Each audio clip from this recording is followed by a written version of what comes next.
Hi all, I'm Dreaming Felicia, and today we're going to talk a little bit about CORS. But before we talk about CORS, discuss what a headless CMS is. So a headless CMS is focused on the back end, whereas headless means that the head and or the front end and the back end are separate.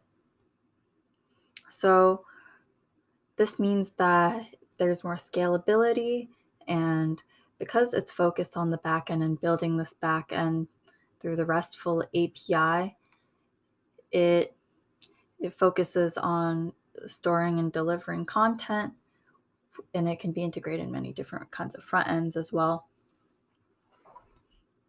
So talking about what CORS is. So CORS, also known as cross-origin resource sharing, is a different approach to security. Before that, the API endpoint can only be called from the same domain through the same origin policy. So this is quite an old policy. It's still effective today, and it's very effective. But let's say we want to embed different materials or basically call something from a different domain, subdomain, port, protocol. This allows certain things from different domains or subdomains, etc., to be allowed on this website, but only those certain things that are allowed.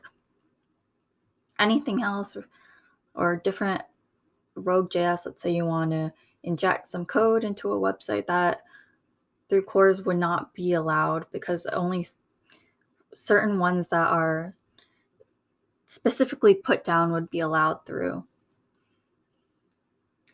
This is important because let's say that it is a huge security concern, let's say if any kind of JS could be injected within, but this only allows certain ones to be put in. So this allows the front end to access the back end while keeping the back end protected as well. This, because it can specify what and how it can be accessed. As you can see, it's quite simple to be used. Usually it's just a plugin.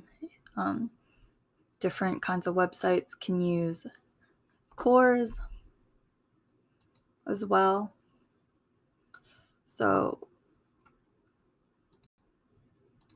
So with headless, there's usually more security because through headless, it's usually only read-only. And then with this division, you can also add different layers of security. So CORS allows certain things to break through that security barrier in order to embed content in shared resources as well, while denying things that aren't allowed. So it's a little bit about CORS and a little bit about headless CMS as well. Thank you.